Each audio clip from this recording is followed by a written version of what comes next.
Hit TV ప్రేక్షకులకు స్వాగతం, సుస్వాగతం. మనం రాశి ఫలితాల్లో భాగంగా కన్యా రాశి గురించి చెప్పుకుంటున్నాం ఇప్పుడు. మే నెల 2024 ఒకటవ తారీఖు నుండి 31వ తారీఖు వరకు కన్యా రాశి వారికి ఎలా ఉందో చూద్దాం.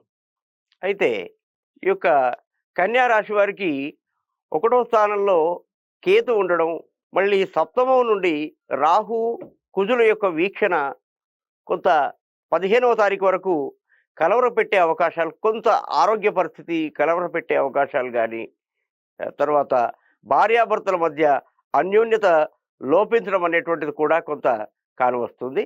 కాబట్టి ఈ విషయంలో మీరు ఏవైనా తగాదాలు భార్యాభర్తల మధ్య వస్తే కనుక కొంచెం ఇరువురు కూడా ఒకరికి తెలియకుండా ఒకరు కొంచెం పెద్దవారితో మీరు ఈ యొక్క సమస్యను చెప్పుకోండి.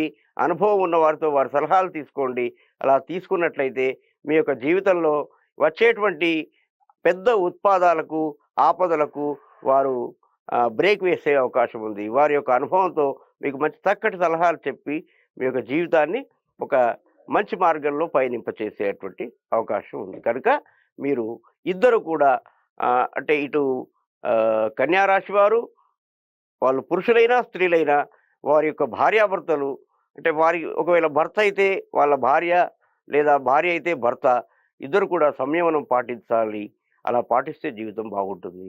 తర్వాత మీకు శత్రువులతో కొంత ఇబ్బంది వచ్చే అవకాశాలున్నాయి. అంటే ఏ రకంగా ఇబ్బందులంటే, ఇప్పుడు మనము మన తోటలే ఉంటాం. కాకపోతే ఏదో ఒక ప్రాబ్లమ్, ఏదో ఒక సమస్యను సృష్టించేటువంటి ప్రయత్నం చేస్తారు.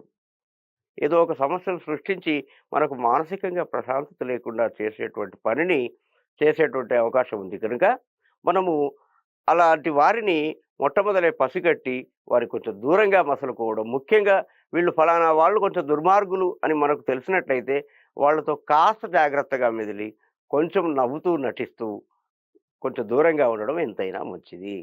లేకపోతే మనం పోట్లాటను కొని తెచ్చుకున్న వాళ్ళం అయ్యే అవకాశం ఉంది. ఈ యొక్క కన్యా రాశి వారు మొన్నటి వరకు అష్టమంలో ఉన్నటువంటి గురువు ఎంత అదృష్టం చూడండి. 5, 9 స్థానాలను కోణాలు అంటారు. అంటే మీకు భాగ్యస్థానంలో గురువొచ్చాడండి. ఎంత బ్రహ్మాండంగా ఉంటుందనుకున్నారు? మామూలు విషయం కాదు. ఎవరైతే గతంలో ఆర్థికంగా ఇబ్బందుల్లో ఉండి, బ్యాంకుల్లో గానీ, ఇతర ఫైనాన్సుల్లో గానీ బంగారాన్ని కుదువబెట్టిన వారు, తప్పకుండా ఈ నెలలో 15 తారీఖు తర్వాత, లేదా 12 తారీఖు తర్వాత ఖచ్చితంగా మీ యొక్క బంగారం మీ ఒంటిపైకి, మీ ఇంట్లోకి వస్తుంది. ఇది 100% గ్యారంటీగా చెప్తున్నాను. కాబట్టి కొంచెం దానిపై మీరు దృష్టి పెట్టండి. కేవలం ఊరికే వచ్చేస్తుంది అని చెప్పగానే మీరు కూర్చోకుండా మీ ప్రయత్నాన్ని కూడా మీరు కొంత పాటిస్తే మాత్రం తప్పకుండా ఈ యొక్క బంగారం, కుదవబెట్టినటువంటి బంగారం ఇంటికి వచ్చే అవకాశం ఉంది. తర్వాత ఇంకొకటేమిటంటే, మీరు ఈ యొక్క మే నెలలో కొంచెం దూర ప్రాంతాలకు వెళ్ళేటప్పుడు చాలా జాగ్రత్తలు తీసుకోండి. ముఖ్యంగా ఎండ తాకిడికి నుండి చాలా జాగ్రత్తగా ఉండాలి. లేకుంటే కొంత అనారోగ్య భంగ సూచనలు కనపడుతూ ఉన్నాయి. అంటే వడదెబ్బ లాంటివి తాకి వాటి వల్ల అనేక చిన్న చిన్నవి అయినా కూడా మీ మీ పక్కన ఉన్నటువంటి వాళ్ళకి, మీకు ఇద్దరికీ కూడా మానసిక ప్రశాంతత లేకుండా ఉండేలా చేసే అవకాశం ఉంది. కాబట్టి మీరు సూర్యుడి తాపం నుండి చాలా మీరు సంరక్షించుకోవాలి అంటే, మీరు ఏదైనా తలపైన ఏదైనా వస్త్రాన్ని గానీ, టోపీ అట్లాంటి దాన్ని ఏదైనా ధరించండి. ఆరోగ్యం ముఖ్యం కనుక. తర్వాత మీరు నీళ్లను ఎక్కువగా సేవిస్తూ ఉండండి ఈ మే మాసంలో.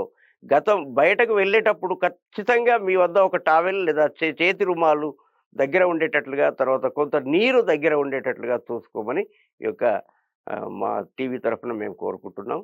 మీరంతా ఈ యొక్క మేము చెప్పిన సూచనల ప్రకారం హాయిగా నడుచుకోండి. కన్యా రాశి వారికి రాష్ట్రాధిపతి బుధుడు. బుధుని యొక్క అధిదేవత మహావిష్ణువు కనుక, వీలు ఉన్నటువంటి వారు, వీలు ఒకవేళ ఉంటే కనుక విష్ణు సహస్రనామ పారాయణ చేయండి. లేదు మాకు కుదరదండి అంటే ఓం నమో నారాయణాయ అనే అష్టాక్షరీ మహామంత్రాన్ని మనస్సులో నిత్యం జపించుకోండి. మీకు ఎలాంటి సమస్యలు రాకుండా ఆ నారాయణుడు మీకు ఒక కవచంలా ఉంటాడు. చాలా బాగుంటుంది. స్వస్తి.